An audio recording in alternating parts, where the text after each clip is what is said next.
Friendo, Steve here. And Larson. And welcome back to Going In Raw News Brief. We're going to try to keep this one brief today. I know a lot of people were clowning us about yesterday. We said, hey, it's news brief, and then it was like an hour long. But we had mail. We explained why in the intro. I know. They don't like listening, man. It was a news brief, and then we did mailbag on top of it. So there was a news brief at the beginning. I know the entire video was. And then more. I mean, like it was more but better. It was more but better. Yeah, more but better. This will be brief though. What's going on in the news? This will be brief. So first things first. We have been critical of WWE's COVID response in general. Specifically, kind of wondering why Ric Flair has been around the last few weeks, right? Given all the positive tests within WWE. Well, Ric Flair, he was spoke with Wrestling Inc. about WWE's safety procedures and protocol in the midst of COVID. And this is a way to say, quote, the WWE is doing everything and following every guideline possible. I really want to do this while I'm reading it, but I can't. The testing and all that was conducted as professionally as it could be. 3 doctors organized. Yes, people had to stand in line, but that was because of so many people being tested. But nobody was together. Everybody had a mask on. I would scrutinize anybody that said otherwise at the highest level. I was tired of hearing the BS. Carano, Ace, Vince himself. I can go down the list of people that are making sure that everybody's life is at the best possible place while they're there for the event. I went back the next day. Of course I would. And I've got a pre-existing condition. I'm in my 70s. Let me tell you something. You're safer going to a WWE event than you are going to Kroger's grocery store. Larson, I was beginning to take him seriously, but then he said, let me tell you something, which is a telltale sign of a wrestling promo. This is all a work. Yeah, so look, Ric Flair, I have no doubt that, number one, he toes the company line. He's been known to do that. At the same time, if the Nature Boy feels that it's a safe place to be, that's good for him to be there, I guess. I don't know. I mean, it completely contradicts the story we're about to talk about. It does. It does. I mean, this is a situation, too, where they're finally getting these protocols in place after months of not doing basically anything other than taking temperatures. At least they're doing it now when the Nature Boy's there, and he wasn't there prior when they totally weren't doing it. Yes. Because that's super scary. That is super scary. But, yeah, let's get to the next story. We can kind of discuss it all in one thing here. So, all right. So, yeah. So, basically, Pro Wrestling Sheet has confirmed, regardless of how safe the Nature Boy claims it is, the WWE, even more within the WWE have tested positive for COVID-19. They say this. According to sources, additional people in WWE tested positive for COVID-19 last week during the most recent round of testing before TV tapings. From what we've been told, there have been at least 30 people in total at the PC who have tested positive for the virus over the past 3 weeks. This includes behind-the-scenes workers and in-ring talent. Pro Wrestling Sheet also mentions that their sources, quote, also note that the company has administered nearly 1,500 tests since they began testing talent for COVID at the end of June. And then Spectrum Sports' John Alba noted on Twitter that the number as of last week was closer to, but not quite, 40 positive tests. Here's one thing about all this, though, is that WWE can take all the necessary procedures, testing, masks, social distancing. That all works so long as nobody's on camera. When they're on camera and they're involved in a segment, masks come off. They're closer than 6 feet. Yeah. For backstage stuff. Yeah. In the ring, they're closer than 6 feet. Yeah. My dog wants to land on my desk now. Oh. So you can take all the necessary procedures. If someone may be carrying that virus, and either they got a false negative or just slipped through the testing procedures, is in a segment with somebody with mask off talking to somebody else, that's an opportunity for spread. So they can take all the necessary procedures 75% of the time. It's that 25% that is really going to be the issue. Yeah. I mean, dude, this is just completely a wait and see thing. Like, I'm kind of surprised it's not more than 40.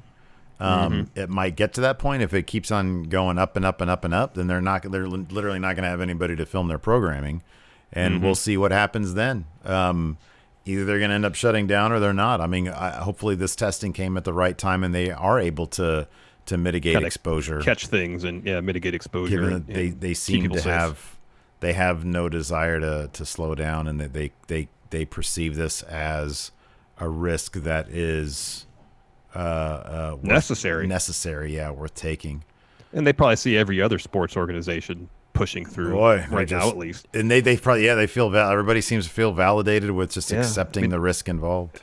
Every day I read the news, and the NBA is trying to get going again. Major League Baseball is trying to get started, and every day I'm reading about the Kings just shut their practice facility down. Just because players tested positive. Mm-hmm. And I know the NBA they're trying to get a real strict bubble going too. Major League Baseball, they're not. It's going to be pretty shocking to see any of these sports leagues try to restart, or in the case of the NFL and baseball, when is the NBA actually supposed to start? It's supposed to be mid-July, soon. Right? Yeah, soon. Pretty soon. I think they're all they're starting the bubble process in Orlando. Baseball is supposed to start by the end of this month. I guess NFL training camps are still scheduled to start at the end of this month. And something tells me, you know what? I get all this is all messed up, but like the NBA, the way they have these games planned out, it's going to be more entertaining this way than with fans. Because all the like enhanced audio stuff, like miking up some of the players or whatever they're planning on doing, that potentially could be really interesting to watch. Yeah. So they're just going to have like one venue and have a bunch of games one day. Is that how they're going to do it? Something like that. I think so. Crazy. Yeah. I think they're going to do something like that. That's pretty crazy. So this is kind of interesting. Getting a little more lighthearted now. Edge, of course. You think you know me? You think you know him? Well, I think I know that he has some dream names, some dream matches that he might want to engage in. He was a guest on the Cheap Heat podcast and was asked who he wants to face after he recuperates from his triceps injury. His answer, and these transcripts come to you via Alex McCarthy. He says, there's Rollins. That's a gimme.